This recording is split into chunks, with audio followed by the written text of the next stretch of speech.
শুক্রবার ৫ জুলাই বিকেল সরাইল উপজেলার করদমি গ্রামে ৯ বছর বয়সী ময়না আক্তার স্কুল শেষে খেলতে বের হয়।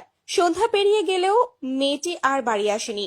পরিবারের সংখ্যা বাড়ে, কিন্তু তারা ভাবেন হয়তো কারো বাড়িতে গিয়ে ঘুমিয়ে পড়েছে। কিন্তু মধ্যরাত পর্যন্ত যখন কোনো খোঁজ মেলে না, তখনই আতঙ্কে কাঁপতে শুরু করে পরিবার। স্থানীয় মসজিদের মাইকে বারবার ঘোষণাও দেওয়া হয়, কিন্তু সব প্রচেষ্টা ব্যর্থ হয়ে যায়। রবিবার ফজরের নামাজ শেষে এক মুসল্লি যখন দ্বিতীয় তলায় সিঁড়ির নিচে একটি চাদর দেখে কৌতূহলবশত খুলে ফেলেন, তখনই প্রকাশ পায় নারকীয় দৃশ্য। চাদরের নিচে রক্তাক্ত অবস্থায় মেয়েটির নিথর দেহ। তাৎক্ষণিকভাবে পুলিশকে খবর দেওয়া হয়। পুরো এলাকা ঘিরে ফেলে সরাইল থানা পুলিশ। শিশুটির মাথায় গভীর আঘাতের চিহ্ন, মুখে রক্ত জমাট, আর আশেপাশে কোনো ক্লু নেই, শুধু ছিল এক ভয়ানক নীরবতা।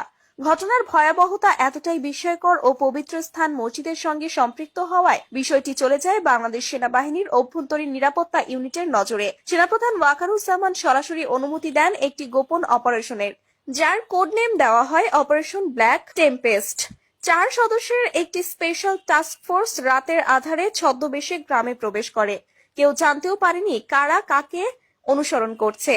ড্রোন নজরদারি, মোবাইল ট্র্যাকিং এবং সাইকোলজিক্যাল প্রোফাইলিং এর মাধ্যমে সন্দেহের তালিকায় উঠে আসে সাবিনা আক্তার, যিনি হচ্ছেন ময়নার মা। প্রথমে কেউ বিশ্বাসই করতে চায়নি, কিন্তু সাবিনার গতিবিধি, মোবাইল লোকেশন এবং তার আচরণ সন্দেহজনক হয়ে ওঠে। গ্রামের প্রতিবেশীরাও বলেন, ঘটনার দিন দুপুরে সাবিনা ও ময়নাকে একসাথে দেখা গিয়েছিল। এরপর কেউ আর ময়নাকে দেখেনি।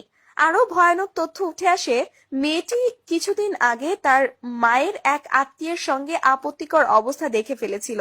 সে বিষয়টি স্কুলের শিক্ষিকার কাছে বলেছিল। হয়তো সেই ভয়েই মেয়েকে চিরতরে চুপ করিয়ে দিতে চেয়েছিল মা। সেনাবাহিনীর গোপন জিজ্ঞাসাবাদে সে প্রথমে সব অস্বীকার করে, কিন্তু এক পর্যায়ে যখন ডিএনএ রিপোর্ট, ময়না তদন্ত ও অন্যান্য প্রমাণ একে একে হাজির করা হয়, তখন সে ভেঙে পড়ে। সাবিনা কেঁদে কেঁদে বলে, ও যদি কথা বলে দিত, আমার সংসার শেষ হয়ে যেত। সবাই আমাকে ঘৃণা করত, আমি একা হয়ে যেতাম, তাই ওকে শেষ করে দিলাম। আমি জানি আমি মা নই, আমি দানব। এই স্বীকারোক্তির ভিডিও এখন দেশ জুড়ে ভাইরাল।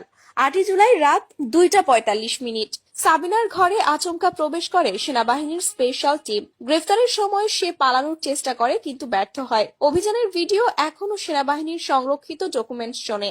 গ্রেফতারের পর পুরো গ্রামে আতঙ্ক ছড়ায়। মাই যদি খুনি হয়, তাহলে কার উপর ভরসা করা যায়? ময়নার শরীরে ঘুমের ওষুধের চিহ্ন, মাথায় ভোঁতা অস্ত্রের আঘাত এবং গলায় শ্বাসরোধের চিহ্ন স্পষ্ট ছিল। ফরেনসিক টিম নিশ্চিত করে হত্যা ঠান্ডা মাথায় পরিকল্পিতভাবে করা হয়েছে। সেনাপ্রধান ওয়াকারুজ্জামান বলেন, একটি পবিত্র স্থানে একজন শিশুকে খুন করে রেখে যাওয়া, এটা শুধু আইন ভঙ্গ নয়, এটা ধর্ম ও মানবতার বিরুদ্ধে যুদ্ধ ঘোষণা। এমন অপরাধীরা কোথাও শান্তি পাবে না। ময়নার মৃত্যু যেন একটি জাতির নৈতিক প্রশ্ন হয়ে দাঁড়িয়েছে। যখন রক্ষকই ভক্ষকে পরিণত হয়, তখন সমাজ আর কতটা নিচে নামবে? আমরা কি পারি না এমন ভয়াবহ বাস্তবতা থেকে শিক্ষা নিতে? আমরা কি পারি না একজন মা যেন আর কখনো এমন ভয়ঙ্কর পথ না বেছে নেয়?